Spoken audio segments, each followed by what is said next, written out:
if you want to summarize what you have done for 4 decades, I was awestruck by seeing that, your profile, like you have done the work in this field for 4 decades. That's amazing. Can we quickly go through how you started? So yeah, 4 decades, it does seem quite a lot, but it Yeah. seems to have just flown like that. It's amazing. A little bit about myself. I'm originally from Kerala. I grew up in Ahmedabad. That's where my father was working. And I started working in 1985 in the social sector. People refer to it as a charity sector, not-for-profit sector, NGO sector. I prefer to call it as a social sector because it's all about people. Yeah. Right? And my career has been divided into two halves. The first 20 years I was in India. The last 20 years I've been based here in London. Amazing. Now, I didn't plan to actually come into the sector.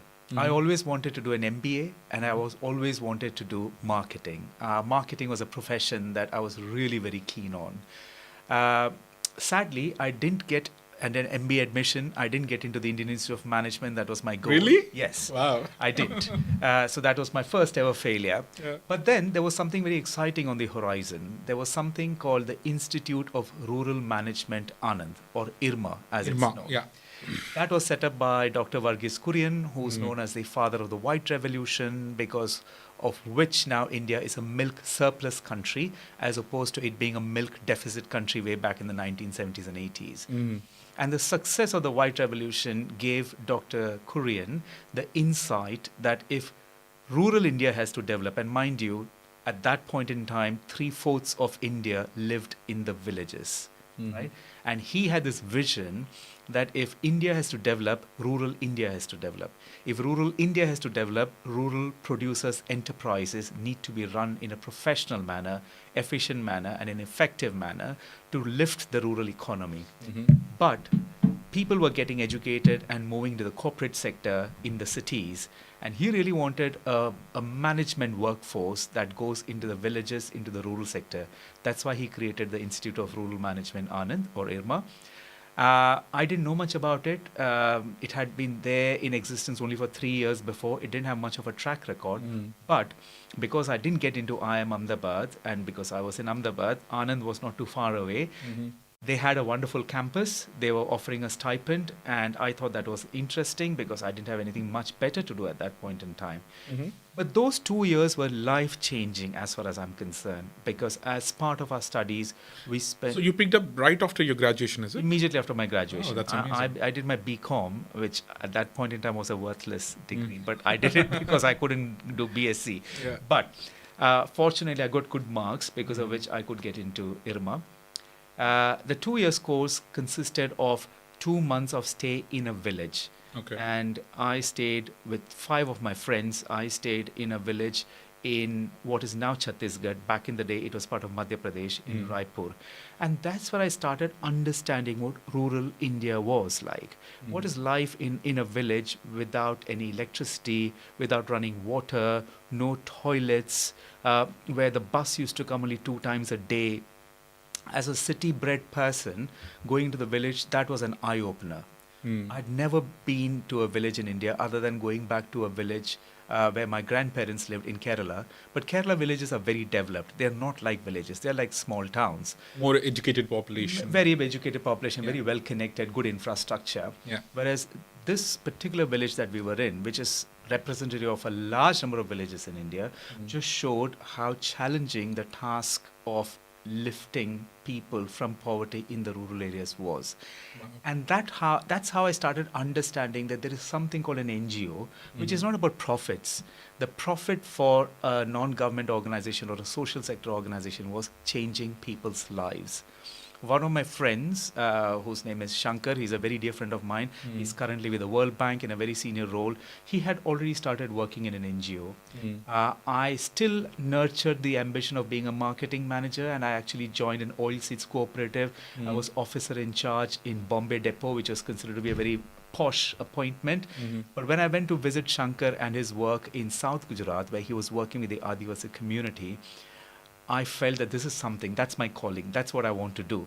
I want to be in a role where I can transform people's lives, because these were people living in abject poverty with nothing, mud houses, very, very poor nutrition, very poor incomes. But he was working in an organization that was being supported by the Aga Khan Foundation at that point in time. It was called the Aga Khan Rural Support Program. And as we know, sadly, His Highness Prince Aga Khan just passed away yesterday. So it was his institution, and they were changing people's lives. And I said, that's what I want to do. And that's how I got into the social sector. Subsequently, I moved to Tamil Nadu. I worked first in Gujarat for 3 years in the rural areas, moved to rural Tamil Nadu, and I was there for 4.5 years. And then I joined organizations like ActionAid in India or Plan International in India, where I was supporting a lot of rural organizations across Madhya Pradesh, Uttar Pradesh, Rajasthan, Karnataka, Andhra Pradesh, Tamil Nadu. That's what I did for 20 years while I was in India. Brilliant. And then moved to London in 2005, almost exactly 20 years ago, to take on a global role with an organization called WaterAid. I was the international programs director, and that suddenly my world opened up, because now I was not looking at India alone. The problems are bigger. And I had the responsibility of supporting our programs across 22 countries in sub-Saharan Africa and South Asia. So it gave me a completely global context. I started traveling to Africa and very remote parts of Africa very frequently, very remote parts of South Asia, which included Pakistan, Nepal, and Bangladesh, Southeast Asia, and my world just became bigger and bigger, and I realized how complex this whole challenge was. But at the same time, I was getting immense satisfaction that whatever I'm doing, it's a small drop in the ocean, but hopefully it'll help change lives somewhere down the line. And here I am still in that sector, so to say. It's amazing journey. So what struck me, Girish, when you mentioned about all this, you happened to join IRMA by accident, not by your choice, obviously, but you picked up that passionate, task of doing it for 4 decades. It's amazing. The reason I want to pick this, especially to my young audience, a lot of my audience are young and, less than 25 years old. When they pick any career, right, it's always tricky. They want to do something else, but they happen to, go ahead and do something else.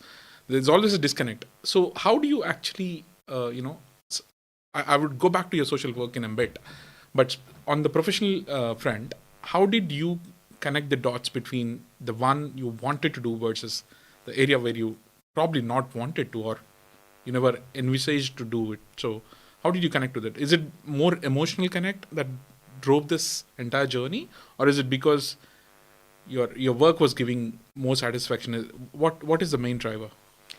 Yeah, I think if I look for one word, that one word is purpose. Because this work is what constantly gave me purpose in life. Even today, when I wake up in the morning, you're always very disoriented when you wake up in the morning. You really don't know what's going on around you for the first 5-10 minutes. It's something that just reminds me, okay, I have this purpose in life. And that's what has been the driving force. But that said, I also had the benefit of the IRMA ecosystem that actually gave me the knowledge and understanding of what rural India is and what the challenges of rural India are. That unfortunately is not available to the IITs and IIMs of the world for all the right reasons, because they do emphasize a lot on academic excellence, which is absolutely critical, because the world needs really good quality academic excellence. But I think somewhere in the education system, that bit is missing. But then when I trace it back to my school... Probably it's just a different canvas altogether, right? Possibly, yeah. And sometimes it's just that it's not there on the front of your mind. I'm sure it's there in the minds of people. For example, you have done a lot of work with the Rotary International. So, something has driven you, but that itself has changed your perception of life in general. Not many people have those pivoting moments in life. It could have been that when I was in school, I was in a school called St. Xavier's School, which was run by Jesuit priests. There, it was quite common for us to do fundraising activity when there is a flood or when there's a riot or when there's an earthquake, right? As school students, we'd go out, collect money. So there must have been something in there that told me that there is something else you can do. Of course, you need to study well and you need to find a career. But if that career not only takes care of yourself and your immediate practical needs, but the career also were to give a purpose in life, it's a bonus. It's an Amazing. incredible bonus because I feel so privileged to be able to do whatever I did and to see whatever I saw, because of which I think I'm a very different person. And as I mentioned, the IRMA ecosystem, we had some seniors from the previous 3 batches that had graduated who had gone and done some amazing work in the villages of Gujarat and Madhya Pradesh and Kerala and Rajasthan. We had access to their lives and their stories. Yeah. So something must have Connected. connected Okay. in my Amazing. mind.